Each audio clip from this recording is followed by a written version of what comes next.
میں آیات کو پڑھا کہ زمانہ یاد کو دیکھو خیال یاد جو سبحان اللہ زمانہ یاد کو دیکھو.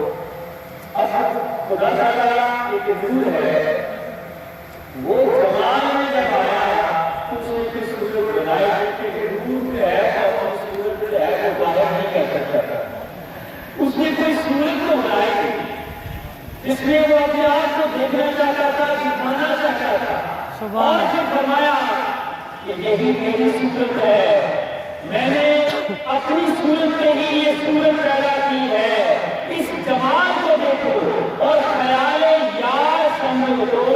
یعنی محبوب کا خیال کیا ہے، محبوب کیا کہنا چاہتا ہے، اللہ کریم کیا کہنا چاہتا ہے، اس خیال کو سمجھو. جب اس خیال کو ہم سمجھیں گے تو پھر ہم اس کے جمال کو بھی سمجھیں گے. اور جمال کیا ہے؟ میرے رسول کی یہ عنایت ہے کہ در حقیقت مزاج جو ہے اللہ کا وہی مذہب ہے، وہی دین ہے.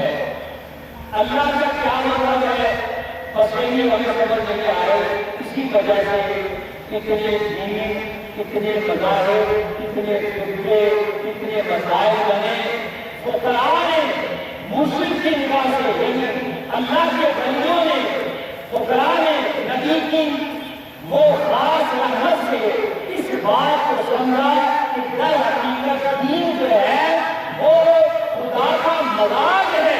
اگر آپ اس کے مزاج کو سمجھ جائیں گے تو اس کے دین کو بھی سمجھ جائیں گے. اگر آپ اس کے مزاج کو نہیں سمجھیں گے تو قرآن پڑھتے رہیں گے، نمازیں پڑھتے رہیں گے، سب کچھ پڑھتے رہیں گے، لیکن آپ کسی بھی آپ نتیجے تک نہیں پہنچیں گے. وہ حقیقت آپ کے سامنے نہیں آئے گی جب تک کہ آپ یار کے مزاج کو نہیں سمجھیں گے. ابھی ہم کہتے ہیں سب ہم سرکار کو دیکھ رہے ہیں، اللہ کا جگہ موجود ہے اور یہ حقیقت آپ کے سامنے ہے، لیکن جو رسول بات کر رہا ہے ہر بندہ کو اپنے رسول کے نہیں سمجھ سکتا.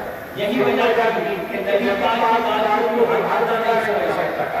اب حقیقت یہ ہے کہ جنہوں نے مزاج یار کو سمجھا تو کوئی سیدنا بلال بن گیا، جس نے مزاج یار کو سمجھا تو کوئی حضرت ابوبکر صدیق بن گیا، جس نے مزاج یار کو سمجھا تو کوئی حضرت عمر فاروق بن گیا، جس نے مزاج یار کو سمجھا تو کوئی عثمان غنی بن گیا. اور اس کے حقیقت مزاج یار کو سمجھا وہ امام